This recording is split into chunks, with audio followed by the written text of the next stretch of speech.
So at PKderm, we work with many different biological models, like excised human skin, 3D human skin equivalent, 2D human skin cells like keratinocytes, fibroblasts, and melanocytes. We also work with 2D and 3D human hepatocyte for metabolism concern and also for hepatotoxicity.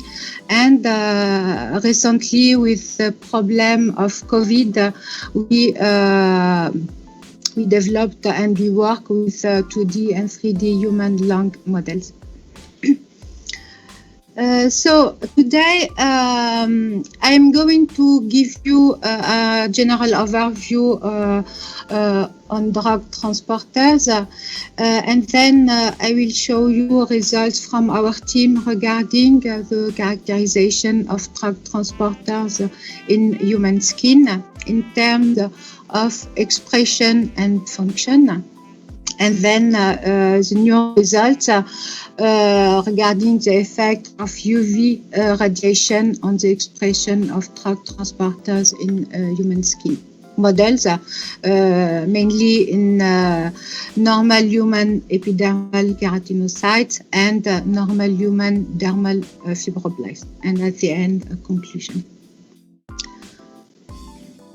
So, you know that drug transporters belong to two superfamilies, ATP binding cassettes and solitary carrier transporters.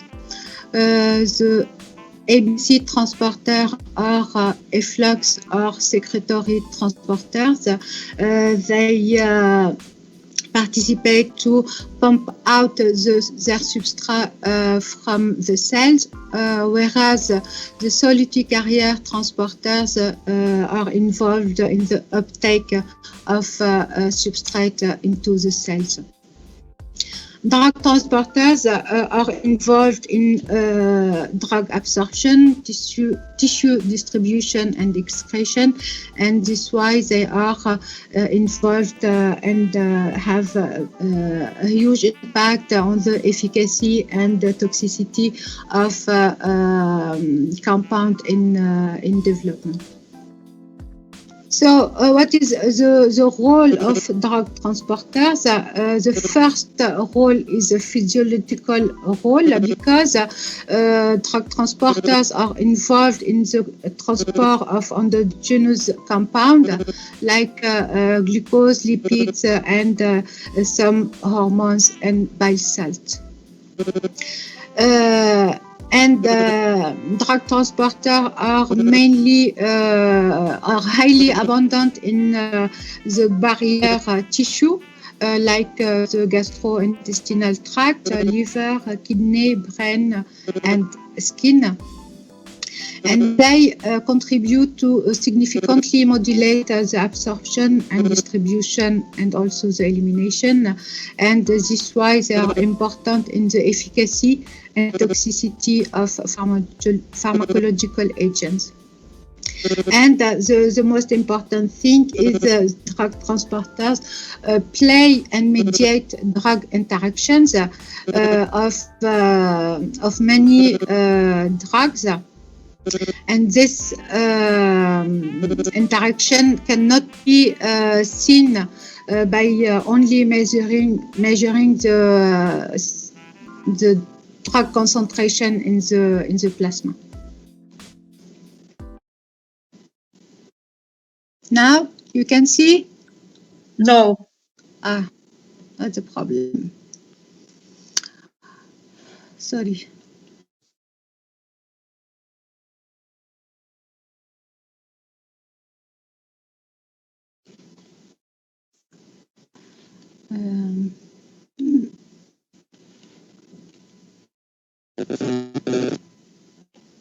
It's okay. It's good. It's okay? Okay. Yeah, yes.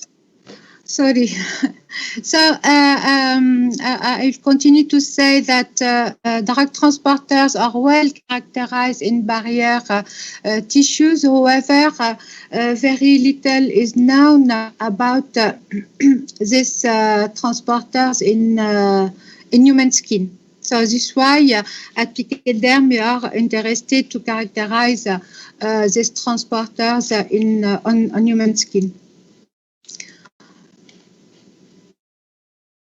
And here the results from our teams, we can show that regarding ABC transporters, we can see that all the 4 ABC transporters are well expressed in human skin models, in keratinocytes, in 3D human skin equivalent, in fibroblast, and also in excited human skin. And what we can see is the expression of ABCC1 encoding for MRP1 is the highest in all the skin models. And we can see also in comparison to hepatocytes, we don't have the same expression profile. For example, in hepatocyte, we can see that MRP2 is the most expressed compared to skin models. Regarding the expression of SLC transporters, we can see that not all the SLC transporters we evaluated are expressed in human skin models. And we can see also that the expression profile is not the same depending on the skin model used. For example, we can see in fibroblast, SLC 47A1 is the most expressed. However, in keratinocyte and in keratinocyte, it is SLC 4A1 is the most expressed.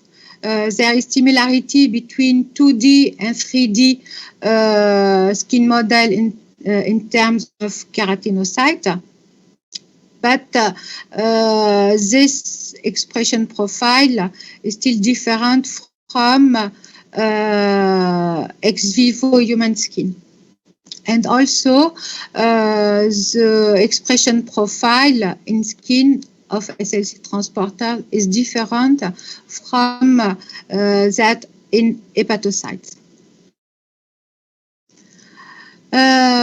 We evaluated the function and the role of MRP1 because we saw that MRP1 is the most expressed in human skin, and we wanted to know if MRP1 is involved in drug absorption, because we know that in the other tissue, ABC transporter or efflux transporters.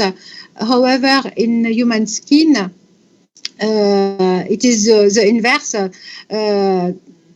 ABC transporter play a role in the absorption of drug in the skin.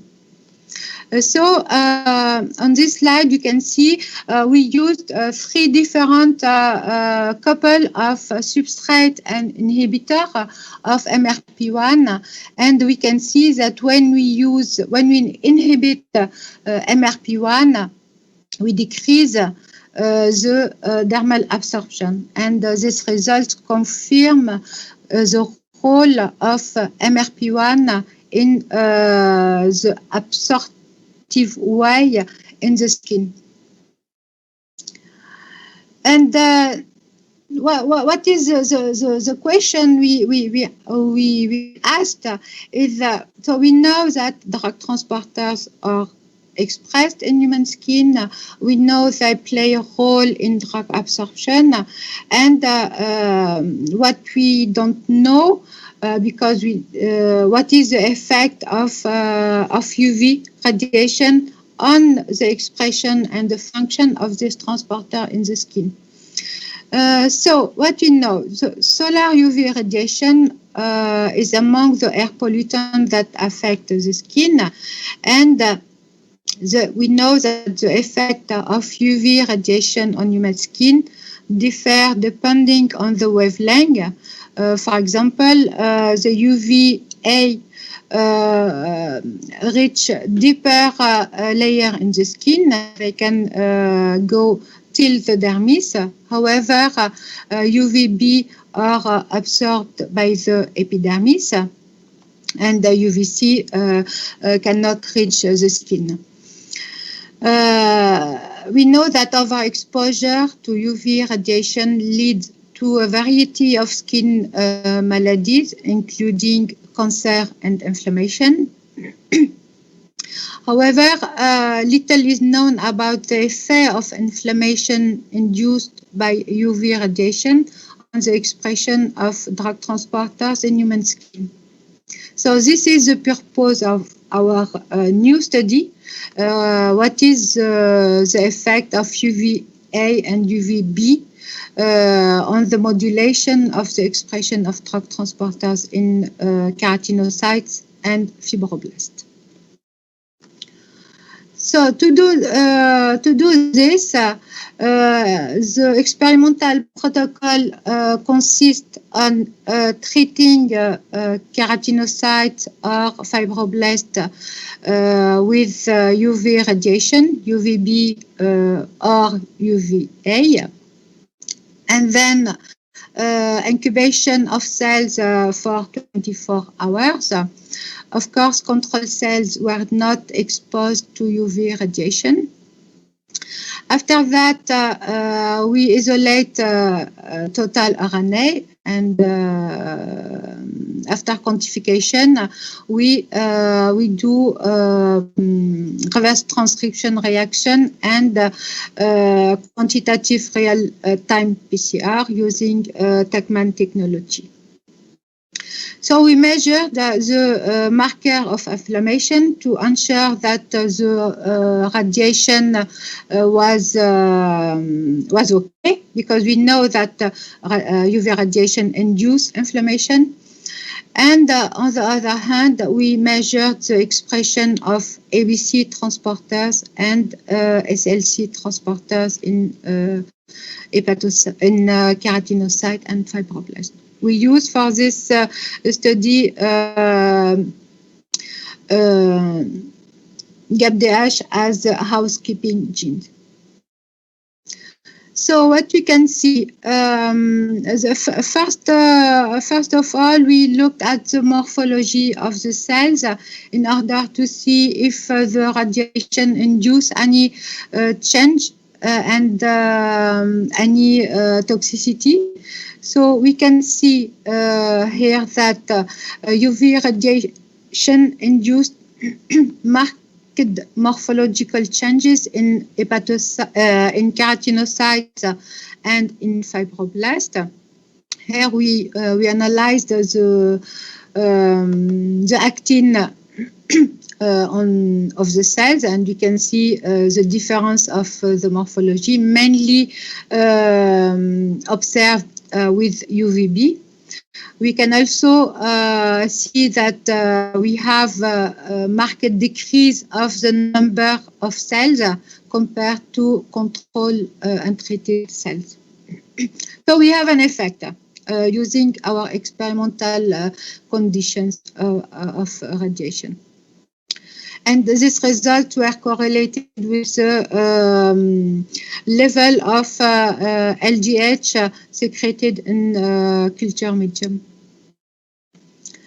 Then we looked at the inflammation markers, IL-8 and TNF-alpha, and you can see when for both UV radiation, UVA and UVB, and here you have the results on dermal fibroblast. We can see that radiation induce increase of both inflammatory markers, IL-8 and TNF-alpha. And we got similar results with the keratinocyte. So we Donc this result is important because we know we have a model that it works well, so we can now evaluate the effect of UV radiation on drug transporters.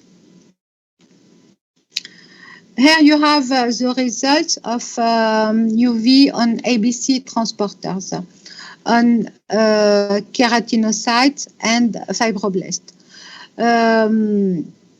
And I show you here the results of UVB, the effect of UVB. We can see that UVB irradiation induced significant decrease of ABCC1, ABCC2, and ABCG2 in fibroblast and ABCG2 in keratinocyte. However, UVA irradiation had no significant effect on ABC transporters in both cell models. Regarding SLC transporters, we can see that UVA induce the expression of SLC041 in both keratinocytes and fibroblasts. And the increase in fibroblasts was very, very important because we have about 30-fold increase of the expression of this gene. On the other hand, UVB radiation induce downregulation of SLC47A1 encoding for MET1.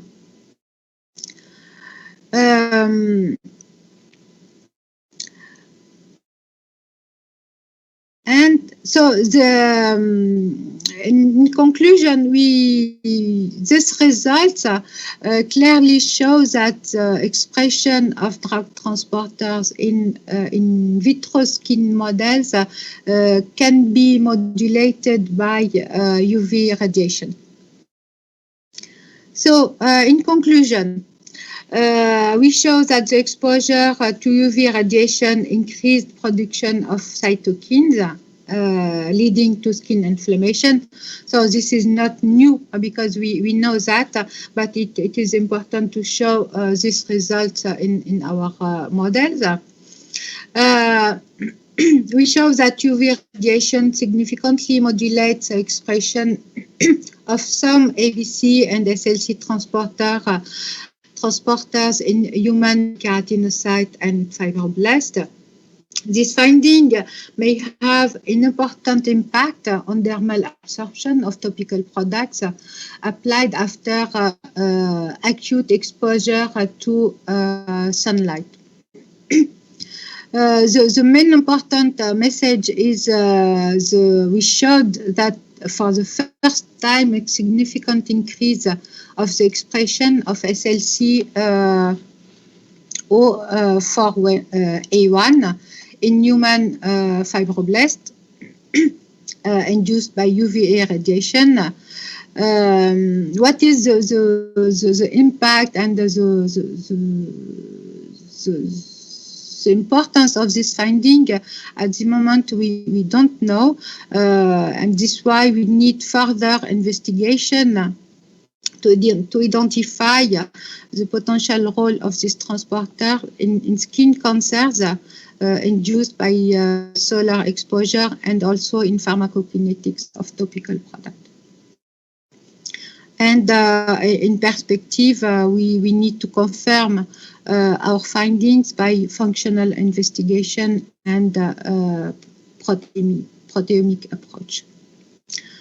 So thank you very much for listening, and a special thank for Manon Barth. She has performed the majority of this study. Thank you very much. Thank you very much, Hanan. This was very interesting, and there are many connection points to our research, so we can discuss this later. Yeah. But No, I just want to ask the audience to write the questions into the chat panel, and please check it and respond it.